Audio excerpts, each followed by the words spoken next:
দেখুন, পুজো করার সময় কোন সংকেত পেলে বুঝবেন ভগবান আপনার উপর প্রসন্ন হয়েছেন? প্রথমত, পুজো করার সময় যদি ভগবানকে উৎসর্গ করা ফুল আপনার কাছে এসে পড়ছে, কোনো কারণ ছাড়াই, কোনো হাওয়া নেই, বাতাস নেই, কিন্তু তবুও খুব সাধারণভাবেই আপনার কাছে ফুলটি এসে পড়ছে, এমনটি অত্যন্ত শুভ বলে মনে করা হয়। এবং মনে করা হয় ভগবান আপনার পুজো পেয়ে কিন্তু সন্তুষ্ট হয়েছে। দেখুন, অতিথি হচ্ছে নারায়ণ। আপনি পুজো করার সময় আপনার গৃহে যদি কোনো অতিথির আগমন ঘটে, তা অত্যন্ত শুভসূচক বলে মনে করা হয়।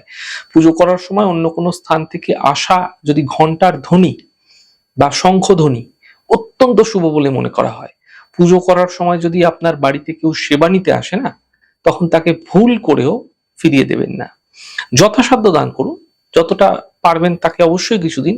সম্ভব হলে ১ গ্লাস জল তো দিন।